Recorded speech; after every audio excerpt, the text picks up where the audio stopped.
الحمد لله وكفى والصلاة والسلام على عباده الذين اصطفى أما بعد فأعوذ بالله من الشيطان الرجيم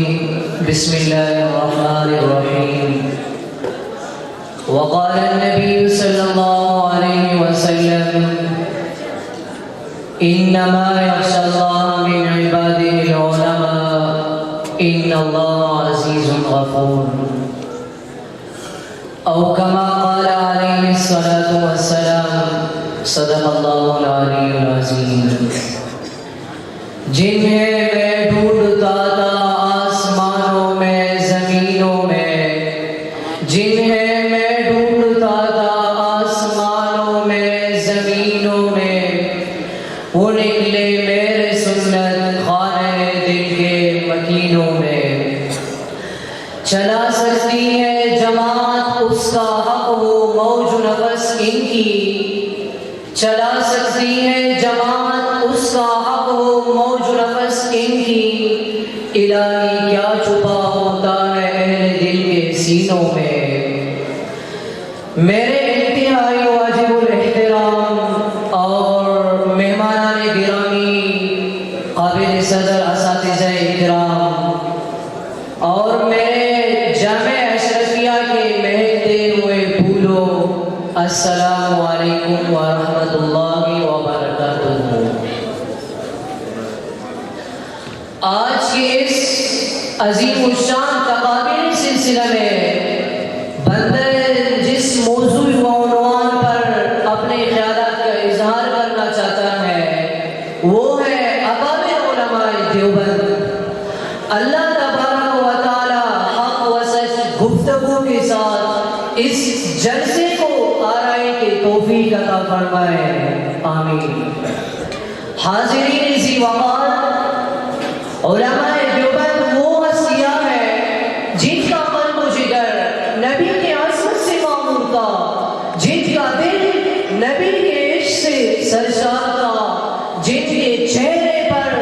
عزم و استقلال کی کرنیں جلو فگر تھے جنہوں نے اہل جہاں کو عشق نبی کا درس دیا جن پہ انسانی محبت کو پیغام سنا دیا جنہوں نے یہی امت کو نبی سے پیار کرنا سکھایا محبت نبی کا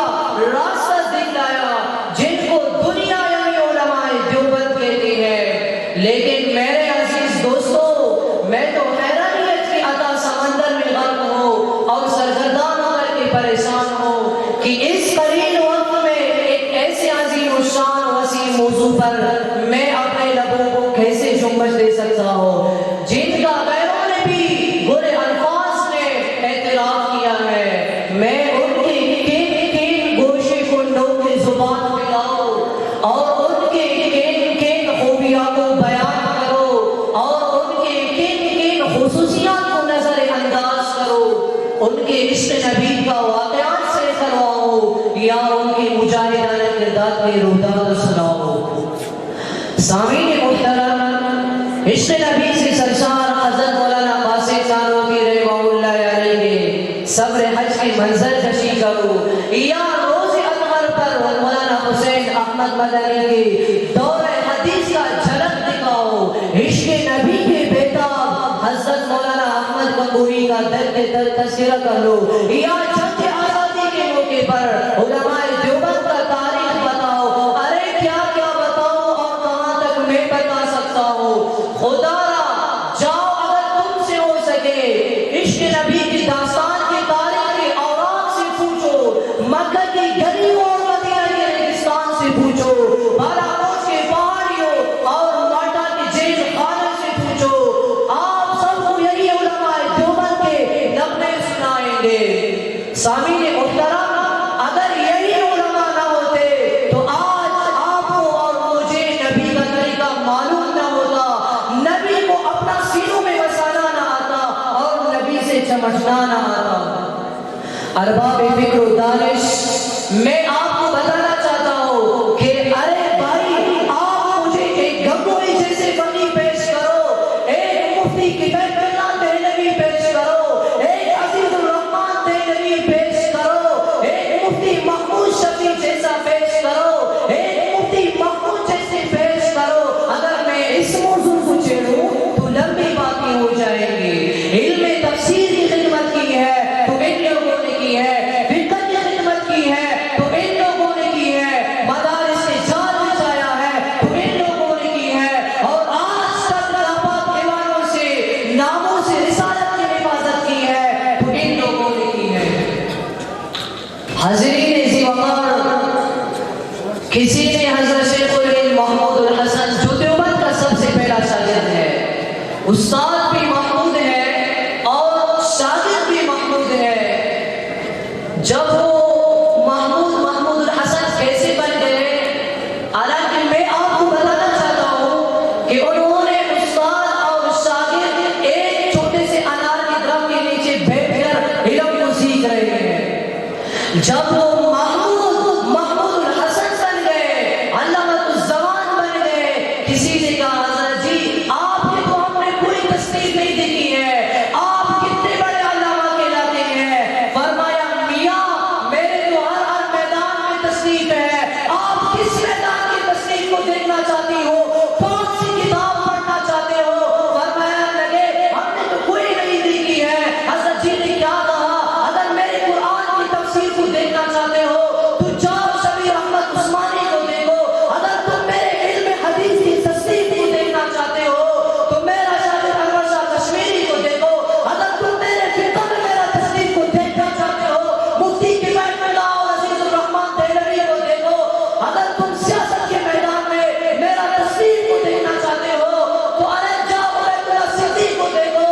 ارے میں آپ کو بتانا چاہتا ہوں اگر تم میرے تصدیق کو دیکھنا چاہتے ہو، ارے جناب والا تاریخ کے میدان میں خود مجھے دیکھنا چاہتے ہو، میرا ایک تصور کا امام حضرت مولانا اشرف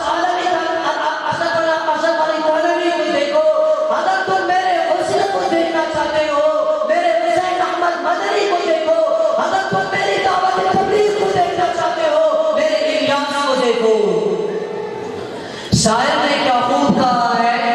دیوبند کا جو ہر ستارہ ہے، دیوبند کا جو ہر ستارہ ہے، یہ نور نظر ہمارا. آئے تھے نظر ہر میدان میں،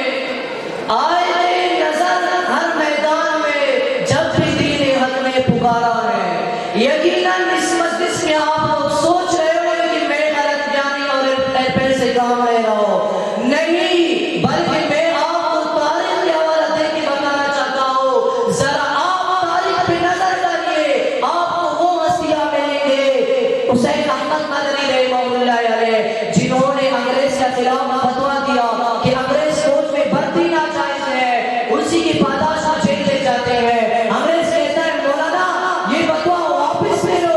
جانتے ہو اس فتویٰ کی سزا کیا ہے؟ تو حضرت جی نے جواب دیا جب بھی تم اپنے ساتھ لے کر کے آیا ہو حضرت مولانا کشمیری رحمہ اللہ علیہ کو ذہانت کو دے دے، ایک کتب خانہ کی طرف اشارہ کر دے. اگر اس کتب خانے کی